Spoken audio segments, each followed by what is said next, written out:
Hello friends, welcome back to my YouTube channel Farming Knowledge. আৰু আজিৰ ভিডিঅ'ত মই আপোনালোকক পুনৰ স্বাগতম জনাইছো।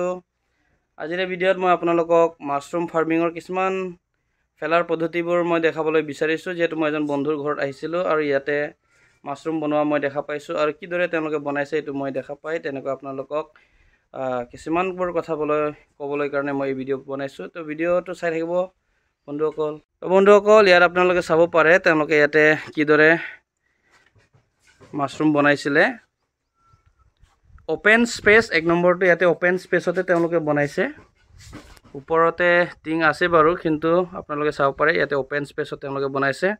চাৰিওফালৰ পৰা মানে একো ঢাকা নাই, ওপেন স্পেসত বনাইছে। দুই নম্বৰ কথাটো হ'ল তেওঁলোকৰ বেগছটো কোনো ধৰণৰ প্লাষ্টিক ইয়াত ঢাকা নাই।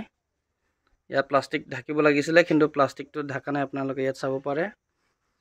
আৰু 3 নম্বৰ কথাটো হ'ল এটো গোটেই খেৰকেটা একেবাৰে শুকান হৈ গৈছে, যাৰ ফলত ইয়াত মাছলিম কেটা গোটেই শুকাই গৈছে আৰু মাছৰুম বিলাকো গোটেই শুকাই গৈছে। কিছুমান মাছৰুম বিলাক উলাবলৈ চেষ্টা কৰিছে, তথাপিও এটো লগে লগে শুকাই গৈছে, আপোনালোকে চাব পাৰে বন্ধুসকল।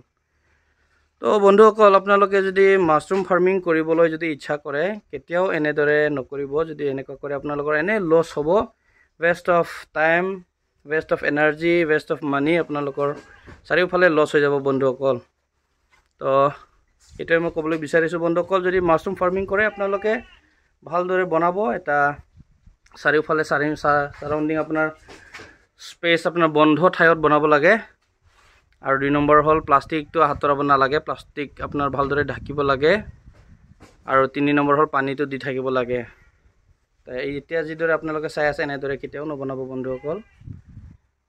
তো আজিৰ ভিডিঅ' মই এমানতে সামৰণি মাৰিছো। মোৰ ভিডিঅ' চোৱাৰ বাবে বহুত বহুত ধন্যবাদ থাকিল। যদি কোনোবা কিবা এটা ক'বলৈ আছে কমেন্টত মোক জনাব বন্ধুসকল।